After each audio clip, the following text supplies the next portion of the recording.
In the year of 2020, बिदि होनाखै 2020, 27 January, Bodoland Territorial Region was created होनबाय सासे MP बर'नि मुंदांखा MPआ बिनि नामखौ आं दा सावरायनायाव होनैगोन बिनिफ्राय बिनि उनावहाय and the Bodo movement came to an end मा जाखो बे बिटिआर सुक्तिनि उनावनो बड'नि आन्दलना जोबनांगौ नामा जोबबाय नामा बेबादि मुखुग्रा सासे एमपिआ बड'नि सासे सिनस्रि आफाद दुलाराय बर' फरायसा आफादनि दैदेनगिरि जाबोनाय जाथियारि सेन्टिमेन्ट गोनां आरो बेथ' फरायहैयोसो नालाय बाव बुंनायाथ' बुंखाथारनो हाखाया फरायनानैसो बुंहैयो नालाय बे द्राफ्टखौथ' सोर लिरना हरा हेमन्त बिश्व शर्मासो दिनैनि भिडिअ'आव दसेबाबो सावरायगोन hello' everyone once again welcome back to the channel दिनैनि गोदान भिडिअ'आव नोंथांमोन बयखौबो गोसो गोथारै फरायदों लोगोसे आसा खालामो बयबो मोजां दं दुरबलबाबो लासै लासै फिसा फिसा गुसुं भिडिअ खालामबाय थागोन रन्जन दैमारि सारजों लोगोसे जेसेबां जेलाव जोबजानाय दैदेनगिरिफोर दं बेखौथ' गोथाङै गोथै थगायथारबाय प्रमद बर'आव सारा जे जाय खोथाखौ आङो इन्ट्र' भिडिअ'आव होदोंमोन बे एमपिआ बड'लेण्ड नांला होनग्राया बेखौ आङो जोबनाय फारसे सावरायहैगोन स' बाथ्राया जाहैबाय बख'गोन जों खामानि मावगासिनो दं we are working for immediate release of Ranjan Daimary and his colleagues नङा होमबा रावा रन्जन दैमारि शारद लगत जिमान जेলত আছে এক্স এনডিপি বন্ধুসকল তেখেতসকলক মুকলি আনাৰ দায়িত্ব আমাৰ ওপৰত इउपिपिएल गभर्नमेन्टनिफ्राय बे खोथाखौ बुंदों बुंनायल' नङा प्रतिश्रुति होबावदोंसो कमिटमेन्ट होदों दा अब्ला बिथांमोना बेसेबां सैथो दा बिराद दुखु मोनबाय बिथांमोना अल्टारनेटिभ वे एक्स एनडिपिनिफ्राय लाहां बख'आबा लानांगोनबो समाव मा जायो जा होगा था होगा बाद में देखा जाएगा होननाय बायदि दा बेनिफ्राय दिलीप शइकिया नांगौ जोंनो वी वान दिलीप शइकिया बा বিজেপি হই बहुत रायजসকলক দাবী কৰিছে দীপেন বড়ো ছাৰে এতিয়া চাও পাৰ্লিয়ামেণ্টত আমাৰ বড়ো ৰাইজৰ কাৰণে কথা কৈছে নাকি এই দিলীপ শইকিয়া ডাঙৰীয়া ৰঞ্জন दैमारि শারদ বিষয়ত immediate release of Ranjan Daimary sir and his colleagues কিবা কথা কৈছে নাকি आवाज उत्थापन दिसे नाखि बिश्वजित दैमारि सार सानसुमा खुंगुर बैसुमतारी शारदनि सिना टेबोलाव हात मारि फेलाय खोथा खुइसे नाखि नायख'वा नाय मिसामिसि खुथार होनखाथारदोंमोन बनसुनिफ्रायबो थांदों सोरबा सोरबि बेलाय मा टेगाव नङाबालाय बेखौ गथि बखिबोनाय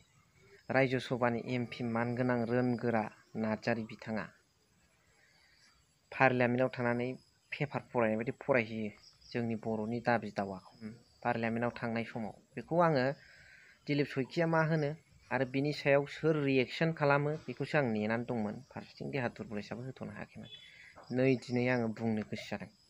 जे बिथाङानो बुंदोंमोन ना रोनगोरा नार्जारि बिथाङानो पार्लियामेन्टआव फरायनानै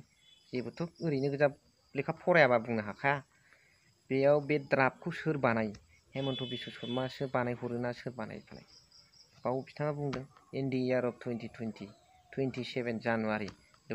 Bodoland Territorial Region was created and the Bodo movement came to an end आच्छा जोबफैबाय बड' आन्दलना नोंमारगौ थांखिया बेसोमोन बड'फाना दुलाराय बर' फरायसा आफादनि आफादगिरि दैदेनबोनानै फैनाय सासे सुबुङा बड'फानि सिमांखौ गोसो गोरबोआव बिख्लाव दोननानै आवगायबोग्रा सुबुङा बावबाय बड'फानि सिमाङा बिटिआरमोन बर'फोरनि रायजो राजानि खस्थ' खालामनाया बिटिआरमोन मालानिफ्राय बड' मुभमेन्टआ जोबफैखो बिटिआर एग्रिमेन्टनि गेजेरजों बड'लेण्ड मोनबासो जोबगोन बेबो जोबबावनाय नङा माबा खारननि थाखाय आन्दलन थाबावहागौ हाब मा असम्भब रावलै बियो बिनि सायाव रायजो राजाफ्रा बिजिरदो कमेन्ट्स हरदो आं बिनि सायाव जेबो बुंला बुजिखाजोब्बाय नोंथांमोना नैबे भिडिअ क्लिप्सखौ नायबानो बिराद मोजां बुजिखागोन जोंनि इउनाइटेड फराम अफ एक्स एनडिपि आफादा मोनसे एक्जिकिउटिभ मिटिं जिरायनायनि गेजेरजों जोंनि इउनाइटेड फराम अफ एक्स एनडिपि नि खामानि मावनो सुबिदानि थाखाय खामानिफोरखौ मावनो स्पिड आप खालामनो थाखाय जों मोनसे कमिटि दाना लानाय जाबाय साब जुनिया मोनसे कमिटि बेखौ जों कोर कमिटि हिसाबै जों बेखौ फोसावनाय जाबाय जे जोंनि जेसेबां जेंना दं जोंनि मानगोनां आफादगिरि रंजन दैमारि सारखौ जेलनिफ्राय रिलिज खालामनायनि बेलायाव खामानि मावनो थाखाय आरो जायफ्रा जेलाव दङ फार्स्ट ट्रेक ट्रायल सोलिबाय थादों बिथांमोननिबो खामानि मावनो थाखाय आरो जोंनि एसबिसिआ रिहेबिलिटेसन दाबो मोननो गोनां बाखि दङ बेनिफ्राय जोंनि किसुमान मोननो गोनां साख्रि बाख्रिनि बेलायावनो जा जिखुनु खामानि मावनो थाखाय गभर्नमेन्ट लेभेलाव माने गभर्नमेन्टजों टक खालामनो थाखाय आरो जिखुनु पार्टिजों टक खालामनो थाखाय मोनसे कोर कमिटि